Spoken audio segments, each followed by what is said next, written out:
तो स्टूडेंट, आज की इस वीडियो में हम बात करने जा रहे हैं भारित समांतर माध्य के बारे में, जिसको इंग्लिश में बोलते हैं वेटेड अर्थमेटिक मीन।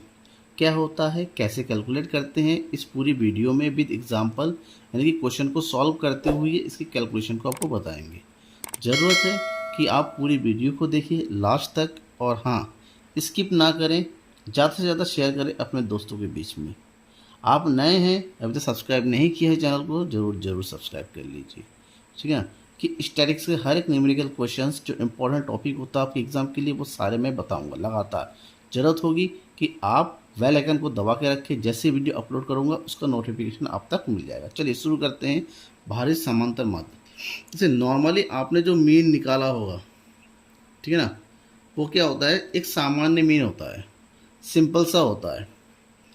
अब उससे क्या होता है, क्योंकि सिंपल यहाँ पर ये माना जाता है कि जितने भी पद होते हैं, सारे पद क्या होते हैं, समान होते हैं, सबको एक जैसा महत्व दिया जाता है। लेकिन एक्चुअली में ऐसा नहीं होता है, पद सारे एक समान नहीं होता है। जैसे कोई फैक्ट्री में काम करने वाले मजदूर है, साथ ही साथ काम करने वाले जो सुपरवाइज़र है, क्या मजदूर और सुपरवाइजर की सैलरी हम सेम कर सकते हैं? नहीं, मजदूर बहुत सारे होते हैं, नंबर ऑफ सुपरवाइजर कम होते हैं। इनके ऊपर काम का जो जिम्मेदारी सुपरवाइजर पर ज़्यादा होती है, मजदूर केवल अपने हिसाब का काम करते हैं। ऐसे में दोनों की सैलरी अलग अलग होती है, यानी कि दोनों को महत्व अलग अलग। जब पद और पदों के महत्व के हिसाब से उसका माध्य निकाला जाता है, तो उसे भारित समांतर माध्य कहते हैं। ऐसे में यहाँ पर जो फार्मूला यूज़ किया जाता है भारित समांतर माध्य निकालने का, वो दो विधियों से हम नॉर्मली जो सबसे ज़्यादा यूज़ किया जाता है प्रत्यक्ष रीति का, डायरेक्ट मेथड का, जहाँ पर आपका भारित समांतर माध्य का फार्मूला होता है मीन, डब्लू मीन यानी कि weighted mean equal to summation W X upon summation W. और यहाँ पर डब्लू का मतलब होता है क्या चीज़, वेट यानी कि भार। ये कहीं कहीं इसको समेसन एक्स डब्लू भी लिखते हैं, ध्यान में रखें, एक ही चीज़ है, खाली आगे पीछे हो जाता है लिखने का तरीका। इस फार्मूले का यूज़ करते हैं और उसके बाद हम वेटेड अर्थमेटिक मीन कैलकुलेट करते हैं। अब किस तरह से होगा, क्वेश्चन को समझते हैं। जैसे यहाँ पर एक क्वेश्चन दिया हुआ है, ये BA फर्स्ट ईयर की इकोनॉमिक्स के बुक का क्वेश्चन लिया हुआ है, और ये क्वेश्चन आपको मिलेगा SBPT की प्रकाशन की वाली बुक में, जहाँ पर क्वेश्चन दिया हुआ ये कि गणना कीजिए स्तंभ सेकंड में दिए गए मूल्यों के आधार पर माध्य, यानी कि ये स्तंभ सेकंड, ये फर्स्ट सेकंड और ये होता है थर्ड। तो सेकंड के मूल्यों के आधार पर आपको माध्य निकालना है। जब केवल इसी को आधार मानना है, इसका मतलब सिंपल माध्य निकालना है, यानी कि आपको यहाँ पर मीन निकालना है नॉर्मल वाला। फिर आपको दूसरे वाले में भारित मीन भी निकालना है, यानी कि वेटेड मीन भी निकालना है। तो सबसे पहला ए वाला सॉल्व करते हैं। ए में क्या होता है, मीन निकालना है, और यहाँ पर मीन इक्वल टू जगह समेसन एक्स अपॉन एन, और एन कितने, 1 2 3 4 5, यानी कि एन तो हो गया 5। समेसन एक्स यानी कि इसका टोटल करेंगे, ये हो जाएगा समेसन एक्स। इन सब का टोटल कीजिए। आप जो है एग्ज़ाम में कैलकुलेटर यूज़ कर सकते हैं, ये रहा कैलकुलेटर, और कैलकुलेटर में आप इन सब का टोटल कर सकते हैं, ठीक है ना। तो कैलकुलेटर में टोटल कीजिए, तो इन सब का जो टोटल आएगा 5.5, 58.4, 8.2, 2.5, 20.0, तो इन सब का टोटल करेंगे, ये हो जाएगा 94.9। ठीक है, BA स्टैटिक्स के एग्जाम में कैलकुलेटर अलाउड होता है तो जल्दी जल्दी निपट जाता है, क्योंकि बड़े बड़े मल्टीप्लिकेशन होते हैं, बड़े बड़े सम्स होते हैं, तो नॉर्मल करना पॉसिबल नहीं होता है, और स्टैटिक्स के एग्जाम में कैलकुलेटर ले जा सकते हैं। अब यहाँ पर हमें समेसन एक्स आ गया, तो 94.9, और एन कितना बताया था हमने, काउंट करके कितना आ गया, 5। दैट मीन्स 94.9 को 5 से डिवाइड कीजिए, ये आ जाएगा 18.98।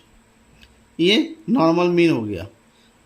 बी में क्या पूछा गया है, वेटेड एवरेज, और इसका फार्मूला होता है summation W X upon summation W. अब डब्ल्यू क्या होता है, ये उपभोग की मात्रा, ये डब्ल्यू है, तो इसका टोटल कीजिए, तो ये आ जाएगा समेसन डब्ल्यू तो हमने वेट का अगर टोटल करना है तो ये आ गया 17.89। अब हमें डब्ल्यू एक्स भी चाहिए। डब्ल्यू एक्स का मतलब जिस तरह से एफ एक्स निकालते थे उसी तरह ये हो गया वेट और ये हो गया पद, ठीक है ना। इन दोनों का मल्टीप्लाई करेंगे तो डब्ल्यू और एक्स की मल्टीप्लाई करेंगे तो हो गया डब्ल्यू एक्स। तो 5.8 और 11.50 की मल्टीप्लाई करेंगे, 5.8 मल्टीप्लाई बाई 11.5, ठीक है। तो इनका टोटल कितना आ गया 66.7। तो ये आ गया 66.7। इसी तरह कैलकुलेटर यूज़ करते हुए सबका मल्टीप्लाई करते हुए चलिए तो यहाँ आ जाएगा 327.04, फिर आ जाएगा 2.296, ट्रिपल नंबर आ गया। तो सबको हम जो है पॉइंट के बाद 3 डिजिट तक कैलकुलेट करते चलेंगे।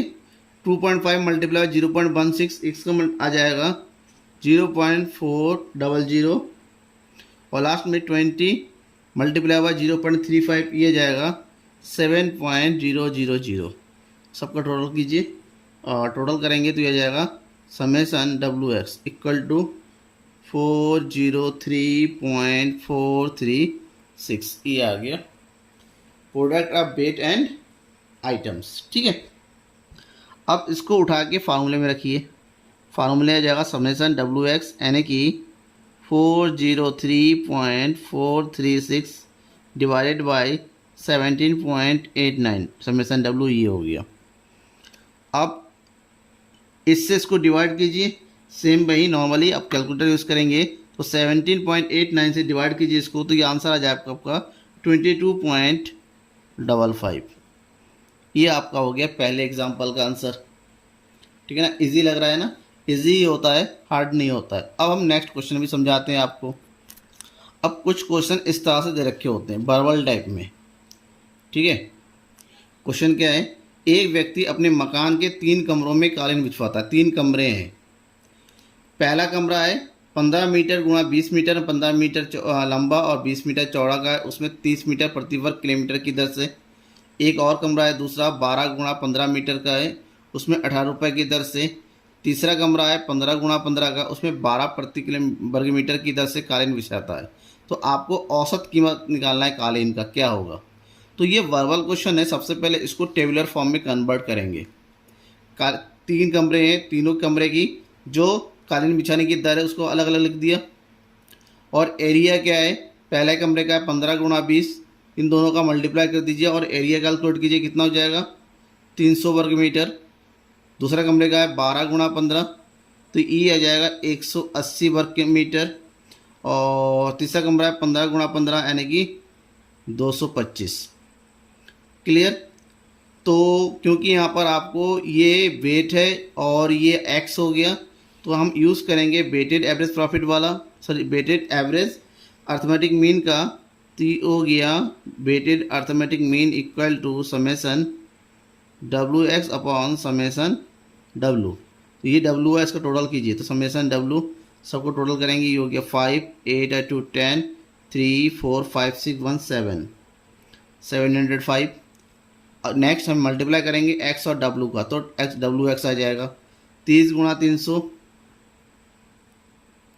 9000, 18 गुणा 180 3240 और 12 गुणा 225 2700।